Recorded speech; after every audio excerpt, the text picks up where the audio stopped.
Well, we were waiting for a while for this to happen. For about 19 overs. But yeah, it has finally happened. A comprehensive victory for India. That's right. Huge, huge. 135 run margin. When you look at that and you go, wow, how can that even be? Well, that was because Tilak Varma and Sanju Samson both got centuries today. A 200-plus stand from the two of them. They were just going hammer and tongs. The South African bowlers just did not know where to hide. All going for double digits. Not even one of them having an economy in the single digits. It was 283. But after power play where Arshdeep and Hardik wreaked havoc on the South African top order, it was just one-way traffic. Well, it was one-way traffic all through the day today. And with that margin, the first question you want to ask is, why did India impose the follow-on? It's just that kind. I mean, yeah, it's been that kind of day for India. Just it's like a Midas game. Everything you touch just turns to gold. Just about perfect game. Yeah. Talk about batting, it was phenomenal and very well backed up by new ball bowling. That was the game there. We did touch upon in the comm box on the fact that how good it was. Those 6 overs, getting four wickets, 30 runs in the power play. 25 dot balls. Yeah, when you're chasing down 284. That's the game there. You know, whichever way you want to look at it, whether it's runs or the wickets taken, it's just about the perfect game for Indian team. It was sheer dominance. Yeah, we have Dinesh Karthik joining us from an undisclosed location. It's, you know, the strange thing is that I made that joke like 4 hours ago and he's still not told me where he is. I just know he's not at home. Still don't know where he is. Hopefully his family knows where he is, but otherwise we don't need to know. But DK, I mean, we spoke so much about the batting in the mid-show and we will talk about the batting a little more because it was just that kind of day. But let's not, in that excitement, look over what, let's start with the quick bowlers, the opening bowlers have done today with their swing. In Johannesburg, when you start the game at what time you started, which was 5 p.m. South African time, obviously it's a bit of a twilight kind of time when they started and the pitch was very different, the conditions different. Under lights, it's always a pitch which aids swing and it becomes slightly more spongy as well, and that was very evident. That is the conditions which obviously favored the Indian fast bowlers, but what the Indian bowlers did do with the conditions mattered a lot, and that they did. Boy, they were so good. The lengths that they hit. Good to see 2 swing bowlers swinging it both ways and making the ball talk, especially Arshdeep Singh. The way he set up a couple of the batters tells you the skill levels the man's got. And one of the stats that they did put up during the game was how quickly he is on the verge of becoming the highest wicket taker. Even a Bumrah is there on that list. And he's played 10 matches more and he's still below Arshdeep. Tells you how good Arshdeep has been in the short while that he's played for India. One of the most experienced bowlers already and very quickly too.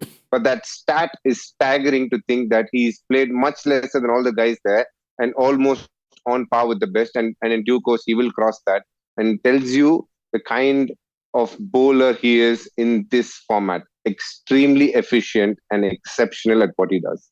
Absolutely exceptional. And which is why it's really strange that he's not been retained. Now, I could ask Zach and DK to comment on that, but I think they can't. It's a conflict of interest issue. So they can't, but I can comment on it. I'm a viewer. It really surprises me that, oh wait, hang on, which team? Oh, it does not surprise me that he's not been retained. Carrying on to, of course, Hardik Pandya on the other side. His bowling today. With him, of course, we talk a lot about batting, and a lot of times he's spoken about as the 6th bowler. Can he bowl that? You know, he's not considered your mainstream pacer. And now he was played here as your main pacer. And today he has actually done complete justice to it and saying, wait a second, I'm not just a batting all-rounder, I'm a proper quick bowler. Absolutely. And I think what I liked about his today's bowling was the fact that as soon as he realized that there is enough in the pitch, the seam movement was there was some swing in there, he just backed himself to go fuller. And that is something which you don't associate with Hardik that much. Yeah. Usually his bowling is hit the deck, maybe a lot of short pitch deliveries, balls going at the helmet of the batter, and then bringing in his off cutters is something which he likes to operate with. But today, it was just seam up through and through. And he just let the conditions help him, which was surprisingly different to first innings. But having that presence of mind to realize and then backing yourself to go fuller is something which I like from both the bowlers. Arshdeep is known to do that, but Hardik, that was a good adjustment in today's spell. Just DK, about Arshdeep, not about the fact that it was not retained, and obviously we'll get a lot of bids in the auction, being an Indian pacer who is just so good in this format. But just him in that power play, just him, what he does in the big, it just keeps doing that job day in and day out. He's not one of those larger than life personalities, but you have told me once that behind the scenes, he's a really funny guy. Yes, a very witty guy, great sense of humor, a typical Punjabi who is fun to be around. And I quite enjoy my relationship with him actually. During the time that I spent with him in the World Cup, which was 2022 in Australia, I actually got along really well with him. In fact, I ended up spending a lot of time with him. And he's a very light-hearted character who takes his cricket seriously, but off the field, a lot of fun to be with. Him and Bishnoi are that couple pair who always keep pulling some prank or the other. See, both of them just seem so quiet on the field, so you never know what's happening behind the scenes. But in terms of his cricket, talk to me a little about what he does in terms of prep and the thinking that he puts towards, his game. The one ball that he's worked on in the recent past, which is the last 3-4 years, is the ball that goes away. If you do play him, you'll realize that the ball that comes back in is a stock ball and he backs it and he's much quicker off the pitch and in the air as well. But the one that goes away because of his release and that slight change in arm path as well is much slower. And he's tried to start bowling that as quicker as possible. And today was one of the games where he got that much better and the pitch and the conditions helped him as well. Because the one that goes away puts the doubt in the right-hander's mind. And then he has the ball that always comes back in. The way he set up Heinrich is a great example of that. And what he is very well known for at the IPL level when he came into prominence was how well he was able to hold his nerve at the death. And that is what actually piloted him or made him just stand up in everyone's eye and say, wow, this guy is somebody very, very special. And then add the fact that the new ball skills have just slowly but steadily improved. He came through as a very, very efficient under-19 bowler. We speak about Shubman Gill, Prithvi Shaw. He was part of that set. And, from there, he's slowly come up the ladder. And he's been very efficient in this format. And arguably one of India's better bowlers in this format in the last 2-3 years. So, Zach, we know he's a Yorker machine. We know he can bowl well in the death up front. He's added that ball that goes away from the right-hander. But, it's life. There is scope for improvement all the time. As a left-arm pace bowler, is there something you see him where you would like him to add something to his arsenal, to his armoury? Well, he already has been adding a lot of things. He's not someone who is to bowl knuckleball. He started bowling knuckleball as well. He looks like someone who is a quick learner. He's got decent skill set. The variety in the skill set is very, very evident. But what I like about him is that he's thinking about batters. He's thinking about conditions. He's thinking about his own game. Because you've seen him bowl those bouncers as well with the new ball, and a lot of the wickets has come on that as well. So for a bowler, it's very important that what's working for you on that particular day, or what is the weak zone and the strength of a batter, and how can you counter that is the game. Which if you are learning that way and if you are proactive, more often than not, you will see that success rate going higher and higher in terms of wicket-taking ability. Yeah. And that's what his numbers are showing. When you know that he's only played 60 games, but has taken 95 wickets. Yeah. That shows the impact with the new ball, and that also shows that he's thinking wickets, and he's not afraid of trying different things to achieve that. I'm sure that, without giving anything away, we'll just presume that he's on your list. I'm guessing he's on everybody's hit list on the auction. Why should he not be? Huh? Why should he not be? He should be, right? Yeah. Absolutely. Now, because the question I was going to ask you is that I've got him down as one of my picks for most number of bids for Indian player. Do you think that's correct? Why not? Yeah? DK is nodding. Could be. Yeah, for sure. I mean, look at his performance. He's arguably India's best bowler in T20 cricket along with Bumrah, and he's been very consistent. And if he is in the auction, why would any team not want somebody like that? So there you go. That's no crazy insight from me. It's very, very obvious what's happening. We'll look at the bowling card again and see how the other bowlers have done, because it's been an A-plus kind of day for India. There you see Arshdeep picked up his 3 wickets for just 20 runs. Hardik Pandya has bowled 14 dot balls out of the 18 deliveries that he's bowled. He was quite menacing today. Good to see Ramandeep Singh, second international game, but the first time he got a chance to bowl, didn't bowl in the previous game. Varun Chakravarti was expensive, but did pick up 2 wickets. Ravi Bishnoi bowled his 3, got a wicket. And Akshar Patel bowled his 2 overs and got 2 wickets. So it was one of those days that I like to call Kaddu Katega Sab Mein Batega. Everybody contributed a little bit. But even the spinners today, Zach, all of them. It was just a good day for everybody. Yes, the odd over that South Africa went after a bowler. There was one Ramandeep over. They went after Varun Chakravarti in one of the overs. That will happen when you're trying to chase 280. And you'll tend to lose wickets as well. But just all in all, I think they were really spot on today. Yeah, it's all about ticking boxes, isn't it? They tick that box big time with batting, but followed it up brilliantly with bowling as well. Getting those 4 wickets which we're talking about in the power play. Yeah. The platform is set for the spinners to come on and then put the squeeze on. It was just that kind of a day, and they're never going to disappoint, knowing that South Africa will have to do something. They had nothing to lose, so the batters were going to go after the bowlers in that phase, no matter what the condition was. So it just worked out perfectly for the bowlers to then come on, the spin bowlers, and do their magic. They've been in good form. Yeah. So what I liked also, that Surya made use of the situation and gave Ramandeep a lot of overs. Yeah. So that is something which was a match well used. We're talking about maybe Rinku Singh being utilized, but Sanju Samson and Tilak Verma had other plans. Yeah. So that opportunity was never going to come along with that kind of form. But with bowling, he's not missed a single trick. The fielding was also equally supported. It was just a perfect day for Indian team. Yeah, specifically happy with. There was one ball that went really high up, and I saw Ravi Bishnoi below it, and I said, okay, he's going to catch it because he likes difficult catches. And then after that, he dropped one in the outfield, but I'm just talking about the one that he caught. Ravi Bishnoi does that. Like, DK, talk to me about how difficult a catch like that is, because that went to the moon. Look, I think he got 2 high balls today. One that he managed to catch, and that could have easily taken his ear, which the second one ended up doing. But when it goes of that distance, it tells you that the one thing that you want to be is have a very still head and a wide base so that you don't move as much. And where the altitude is high, the ball tends to travel a lot more because of how thin the air is. So in this case, obviously, it's gone a long way. But what actually makes a difference in these kind of grounds is not the altitude as much, but how the clouds are. If there are no clouds, it gets very, very difficult because then your depth perception takes a hit. If there are a few scattered clouds, then it's much easier to take that catch. That I couldn't say, but I know from the height that it went, irrespective of where the clouds were, it was a tough catch and it did a good job. What a great perspective on the clouds, though.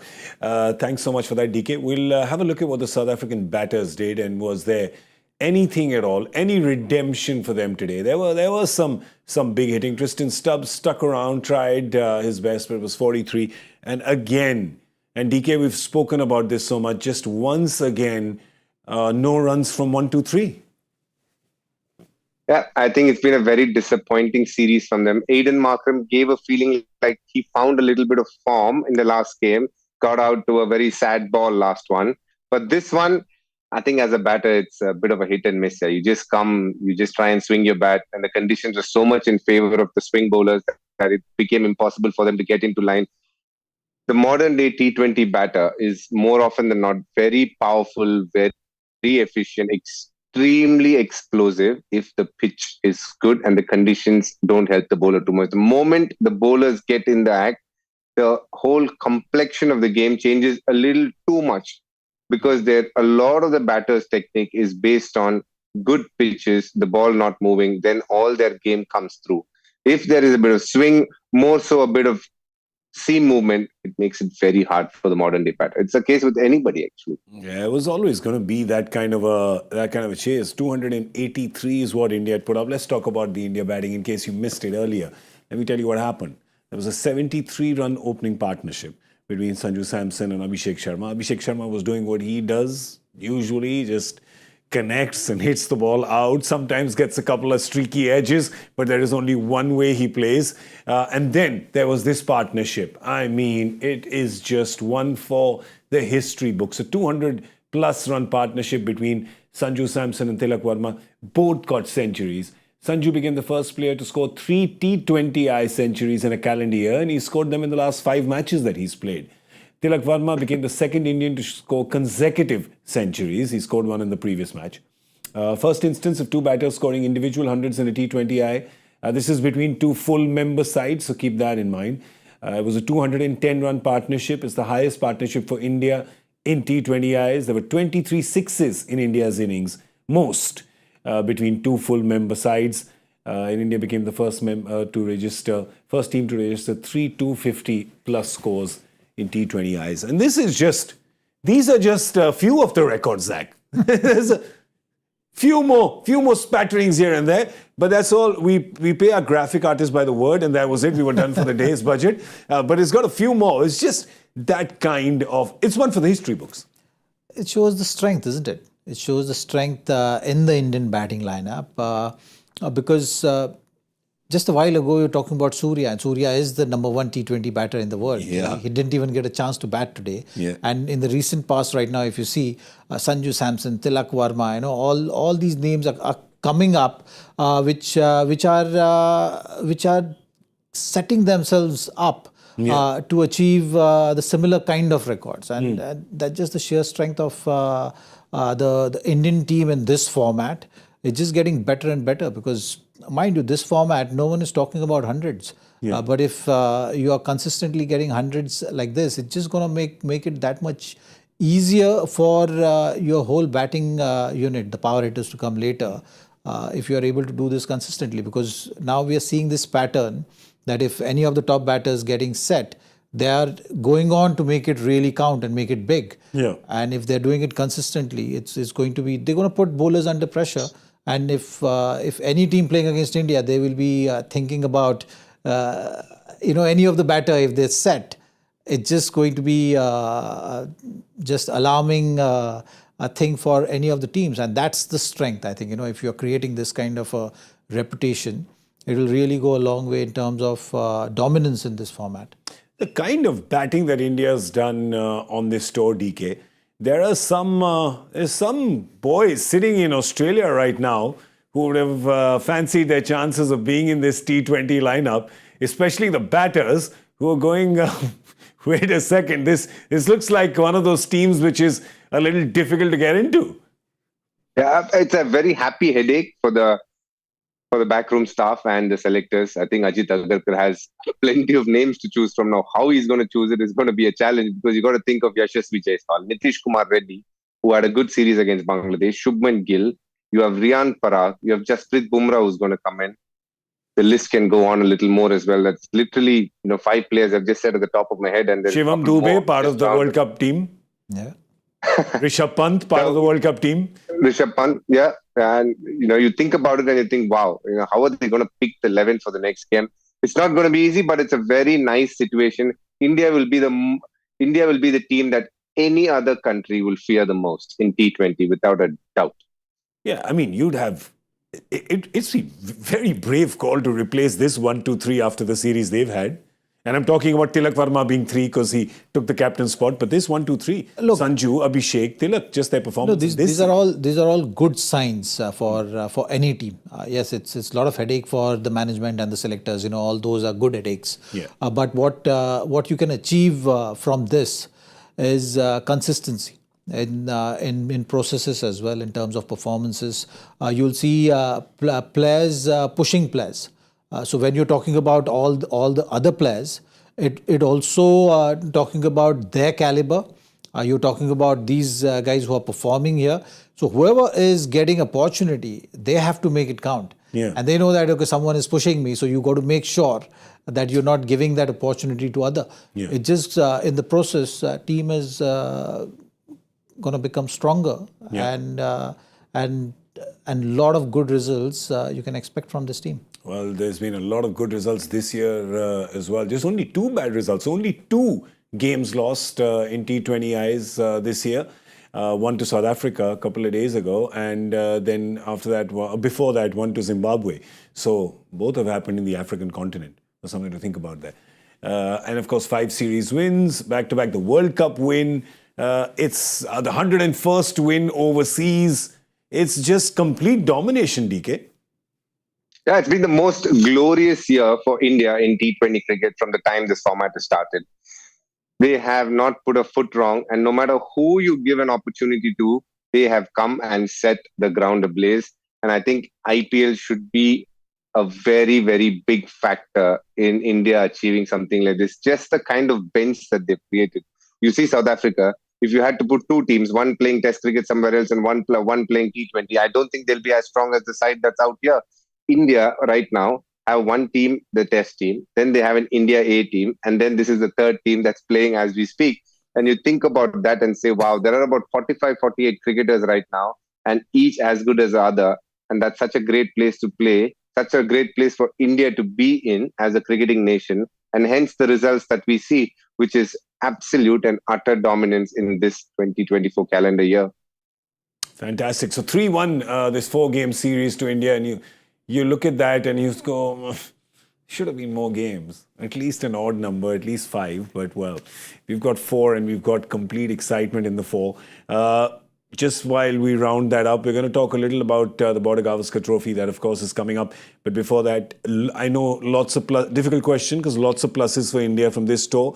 But if you had to pick, let's say, your top couple, what would those be? The pluses that have come out of this tour? Well, I think the batting was biggest plus. Yes, they've had one off game, but on the whole, if you look at the consistency, it's just been amazing. And to see so many hundreds in one series, it's phenomenal. I think it was a great batting effort from Sanju, from Tilak, from Abhishek also, who started off slowly. So I think batting was the biggest positive. DK, for you, the pluses from this tour? Because Zach has alluded to the batting, I'll go down the bowling and say Varun Chakravarti performing outside of India, given his first tour, to go abroad and become the highest wicket taker in the series and dominate, get a fifer and pick wickets in every game that he's played. And it gives the feeling like India has the answer for the middle overs and someone who's a wicket taker. So I'd put Varun Chakravarti from the bowling as a huge plus in this series so far. Okay, the player of the match has gone to Tilak Varma, and the player of the series has also gone to Tilak Varma. Well, I guess the youngster, I mean, he hit 200s, Sanju hit 200s. Sanju was also behind the stumps, but I don't think Sanju will mind too much with a youngster getting it. And I think he'll be happy with 200s, like how he was saying it the other day, Shatak, Batak, Batak, again Shatak. He'll take that as a series over anything else than the man of this series. I think it's been one of India's most confident and convincing series wins against South Africa in their home turf. That is special. You know, this is what has happened in the last 5 games. It's either been a century or 0 in the last 5 games. Like I say, kabhi shatak, kabhi batak. But what this means is... He will not mind that. He won't mind that because that means that as soon as he gets off the mark, the other team is thinking, oops, 100 loading. Oh, Lord, what's going to happen? It's a psychological battle. Do you see what Sanju's doing? You guys don't get it. You're lesser mortals. You don't get the game that he's playing. All right, so India wins the series 3-1. Tilak Varma, the player of the match, the player of the series.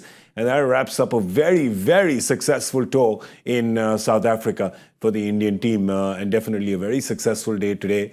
It was one of those full tick marks with batting, bowling, fielding. Just everything India touched just turned to gold.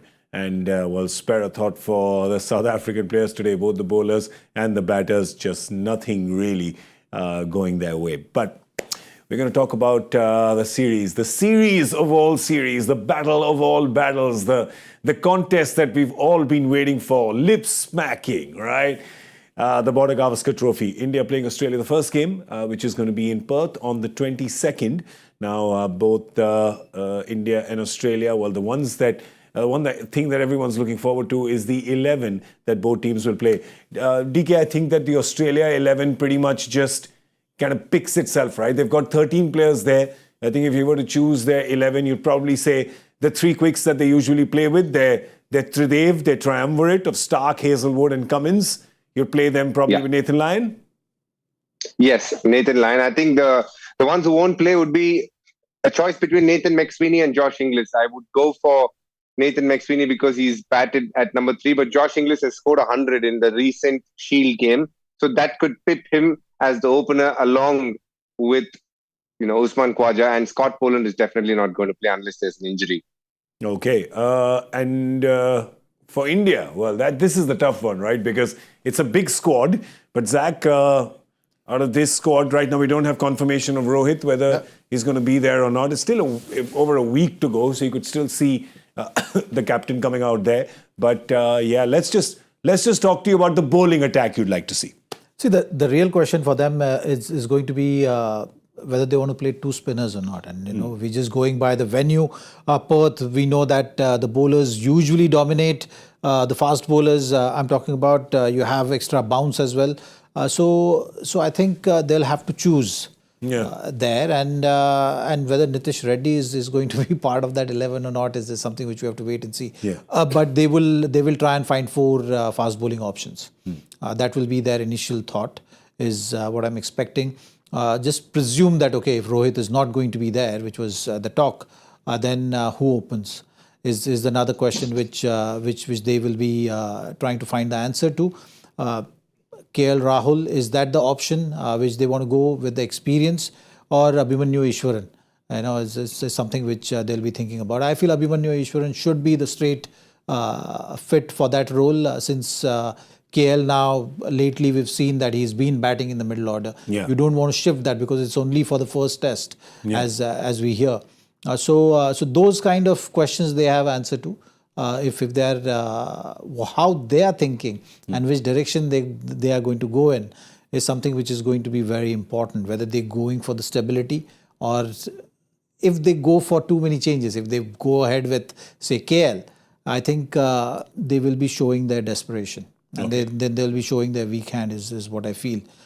You got to have the faith in your processes and just back the playing 11, which you feel more suited for the conditions rather than thinking too far ahead of the series. If you had to pick 3 pacers from that lineup to play at the Perth wicket, who are the 3 that you would pick? Oh, actually, you should do 2. Just pick Bumrah as one. 3 are pretty much clear, isn't it? Bumrah, Siraj and Arshdeep picked themselves up. So those 3 seamers are going to be there.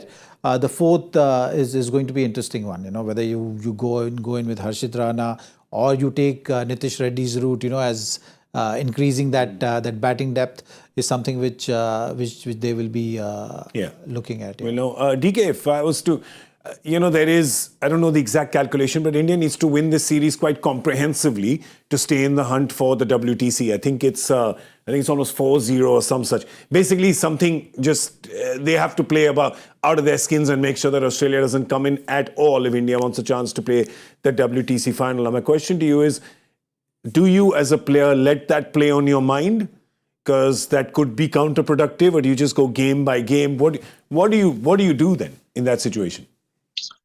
I think India is going to have to do exceedingly well to even get close to the scoreline that they require for the World Test Championship final. There's no point thinking about it. If it happens, it will happen. They had their chance when they obviously played the home series, and that was the big one, so that they could put as little pressure as they would want on an Australian series, because they know how big the series is and how tough it is to win there. So at this point, I don't think the World Test Championship is their priority. I think that's a ship that's probably sailed at the moment. They need to focus on winning this series and take it one test match at a time. The one player that I would really like to see is Dhruv Jurel somehow making it to that 11. I think he's batting well.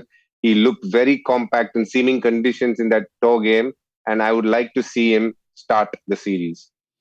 It's a tough call though, right? I mean, that batting lineup is chock-a-block. Yeah, it is. For me, as I look at it, I have a feeling, Rohit, I don't know. I've seen in social media, they say that he's been blessed with a baby boy. Congratulations to him, first up. And if that means that it's happened, will he be going? And then obviously he'd be the opener and he'd start along with Yashasvi Jaiswal. Then we have Shubman Gill at 3. The question is, Virat Kohli at 4, Rishabh Pant at 5. I would play Dhruv Jurel at number 6. I think at this point of time, he looks a very solid and a compact player. That's how I would look at it. That's a good call, but that's right. He has been looking good in whatever we've been reading from all the journalists who are present there as well. So yeah, will he get a chance in this chock-a-block lineup? All right, guys, I don't want to ask you this, so I'm not going to ask you. Good. The prediction, scoreline prediction for the series. I'm not asking you. All right? You want to say it? It's up to you. I don't want to. Zach has backed out immediately. Zach, I can see Zach moonwalking out of the studio. He's left. He's in the car now. Tough prediction. DK, are you going to stick your neck out? I feel Australia is going to get this one. I can't say what the scoreline is, but the odds are stacked in favor of Australia as we sit here. Yeah. Do you know, I spoke with Adam Gilchrist on his birthday yesterday. And he said there's such a build-up in Australia. There's so much excitement about this series. And he said it's very exciting because some of these Australian players, or most of these Australian players, have not tasted a win against India. Right? Yeah. They've just not... And because of the result against New Zealand, they feel that they have a chance. And that's why it's very hard to predict. You look at what Indian team has done on the previous 2 tours. They've seen a lot of success. You know, so they have that confidence to go back to. So I think... You'll have to wait for that first test to get over, maybe first 2 tests. Yeah. I think first test will give you a glimpse of where things are heading. Yeah. Because if you go by the last 2 tours, it's not that experience mattered that much. They still put up a great fight and managed to win the series, in spite of having pretty much no experience in that squad. Depleted resources. So which means that if they're able to dig deep, and if they're able to have that faith and belief that they can trouble the Australian side under home conditions, so anything can happen. Yeah. It's just about creating that kind of faith in the whole group and to be able to fight. Because in Australia, one thing really matters. You have to go session by session. Yeah. But you got to keep on fighting. So that is something which is going to be very important. Over the period of 5 tests, is going to take a lot of energy out of this group. But if they're ready and desperate to get to the WTC finals, then they will truly deserve it if they dig deep. There is... so it's a great point, GK, what Zach is saying. This first test, in many ways, will decide the series. And I say that because if India win the test match, then definitely the ghosts of Australia's past will come back to haunt them. The last 2 series in Australia, they have lost. And if Australia end up winning that test and comfortably, then they will get the momentum because their support staff has changed, the player has changed, the mindsets of the player has changed, and that will just roll on for the rest of the series and it'll get very hard for India. Yeah, this also could be the last Border Gavaskar Trophy in Australia for a lot of players on both sides. You can see a lot of senior players, a lot of players close to 35 and beyond. So, and that's sometimes hardened competitors on both sides that can also bring out the best in them. Zach, when you know it's your last showing, it's somehow you just get that second win, that third win, just the extra fuel, right? Well, when you are in it, GK, I don't think you're thinking about all those kind of things. Okay. Those are the external factors which are always lingering around. Yeah. As an individual, I've always believed that you're as good as your last game. For a sports person, for a cricket player, you got to be aware of that fact. Yeah. And that's something which keeps you pushing as well. And sometimes you don't know how far you're going to go. So if you're having that kind of approach, and as professionals, you are pretty much used to cutting that outside noise. Yeah. So it's just a process which you have to follow. Yeah, outside, everyone is looking at the series that way. Also, thanks to the result, what has happened in the previous series for the Indian team is bringing out a lot of question marks, a lot of doubt. But I think as a group, it's very important that you just stay on course. You stick to the processes, and end of the day, it's just about performances. If you are able to put up the performances, no one can touch you. DK, how excited are you for this series on a scale of 1 to 10? 11?